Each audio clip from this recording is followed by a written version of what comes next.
जाड़े का दिन था और शाम होने वाली थी। आसमान में बादल छाए हुए थे। एक नीम के पेड़ पर बहुत से कौवे बैठे थे। वो सब बार बार काव काव कर रहे थे और एक दूसरे से झगड़ा भी कर रहे थे। इस समय एक मैना वहाँ आई और उसी पेड़ की एक डाल पर बैठ गई। मैना को देखते ही कई कौवे उस पर टूट पड़े। बेचारी मैना ने कहा, बादल बहुत हैं, इसलिए आज अंधेरा हो गया है। मैं अपना घोंसला भी भूल गई हूँ, इसलिए आज रात मुझे यहाँ बैठने दो। कौवों ने कहा, नहीं, ये हमारा पेड़ है, तू यहाँ से भाग जा। मैना बोली, सभी पेड़ ईश्वर ने बनाए हैं। इस सर्दी में यदि वर्षा हुई और ओले पड़े तो ईश्वर ही हमें बचा सकते हैं। मैं बहुत छोटी हूँ और तुम्हारी बहन भी हूँ। तुम लोग मुझ पर दया करो और मुझे यहाँ बैठने दो। कौवों ने कहा, तेरी जैसी बहन हमें नहीं चाहिए। तू बहुत ईश्वर का नाम लेती है, तो ईश्वर के भरोसे ही यहाँ से चली क्यों नहीं जाती?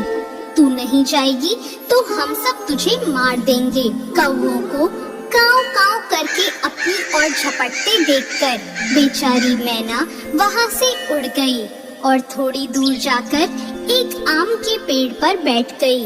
रात को आंधी आई, बादल गरजे और बड़े बड़े ओले बरसने लगे। कौवे काव काव करके चिल्लाए। इधर से उधर थोड़ा बहुत उड़े, परंतु ओलों की मार से सब घायल होकर जमीन पर गिर पड़े। बहुत से कौवे मर गए।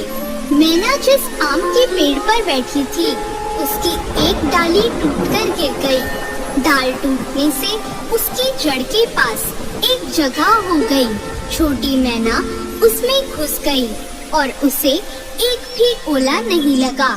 सवेरा हुआ और थोड़ी देर बाद चमकीली धूप निकली। मैना उसमें से बाहर निकली और पंख फैलाकर चहकने लगी। उसने भगवान को प्रणाम किया। ओलों से घायल पड़े हुए कौवों ने मैना को उड़ते देखकर कहा, मैना बहन, तुम कहाँ रही थी? तुम्हें ओलों से किसने बचाया?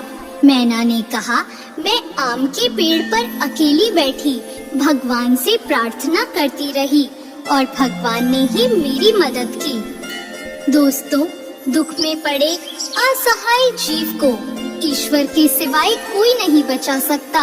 जो भी ईश्वर पर विश्वास करता है और ईश्वर को याद करता है, ईश्वर सभी आपत्ति और विपत्ति में उसकी सहायता करते हैं और उसकी रक्षा करते हैं।